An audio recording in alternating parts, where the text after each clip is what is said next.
Alors, j'ai quand même besoin d'une précision avant d'écouter le prochain extrait. Ouais. À quel moment vous écrivez et vous tournez cette saison 2 ? La saison 2, on l'a écrite, je l'ai écrite entre 2019 et 2020, et on la tourne à partir de juillet 2020, c'est-à-dire que quand le film Tout simplement noir il sort, 10 jours après, je suis en train de tourner carrément Craignos. Alors, il va falloir que vous m'expliquiez, parce que dans l'extrait qui suit, vous acceptez de participer à une émission de télé en espérant gagner un peu d'argent, parce que vous pensez qu'on gagne de l'argent en participant à des émissions de télé ou des podcasts, je vous le dis tout de suite, c'est non.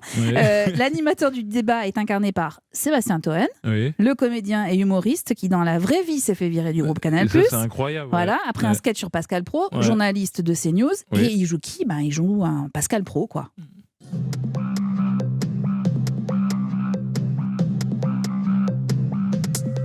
Bonjour à toutes et à tous et bienvenue dans Y'a pas débat, l'émission qui vous ressemble et qui vous rassemble. Aujourd'hui, pour m'accompagner dans cette émission, un invité qui a préféré garder l'anonymat. Bon, voilà. C'est comme ça, on va l'appeler Monsieur X. Ça vous va, Monsieur X ? Bonjour. Ouais. Alors, Monsieur X, vous êtes ici parce que vous êtes travailleur du tissu associatif en banlieue. Voilà. Pour ne pas dire que vous êtes au chômage. Non, ça, je rigole un peu. On peut rigoler, le sujet est suffisamment sérieux pour qu'on mette un peu de légèreté quand même. Donc le sujet du jour est le suivant. Dans le monde d'après, devra-t-on toujours investir dans les banlieues ? C'est vrai que alors ça a moi, été je pense que non, à cause des femmes voilées. Waouh. Enfin, c'est peut-être un petit peu tôt comme intervention. Non, on va pas tergiverser. Non, mais ça, je suis d'accord, il faut pas... Après la crise sanitaire, notre pays est rentré dans une grave crise identitaire Ça, c'est à vrai. cause d'elle. Non, mais là, je suis atterré par vos propos, Guillaume. Faites regarder votre là pour posture ça. à chaque fois naïf, choqué, facilement, Non, mais c'est pas une question l'indignation de naïveté. permanente. Oui, mais j'ai le droit d'être choqué par ces propos parce qu'ils sont d'une violence inouïe, et en particulier pour nos compatriotes musulmans qui nous regardent. Et ils font la part des choses comme nous. Ils font Oui, attention. sauf que le problème, c'est qu'au final, ce sont toujours les mêmes qu'on attaque. Il n'y a pas de fumée sans feu. Oui, mais ce sont toujours les mêmes qui prennent aussi. Vous avez les mêmes qui font les conneries aussi. Excusez-moi, je dis ça, je dis rien, c'est comme ça.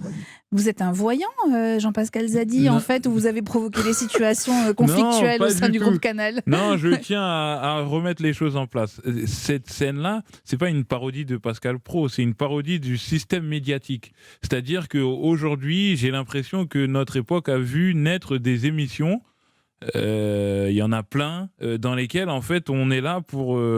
attiser des violences, stigmatiser les gens et tout. Et donc, c'est tout ce système-là que j'ai voulu mettre dans la série. Après, il se trouve que Sébastien Toen a fait un sketch qui lui a causé des problèmes à Canal+.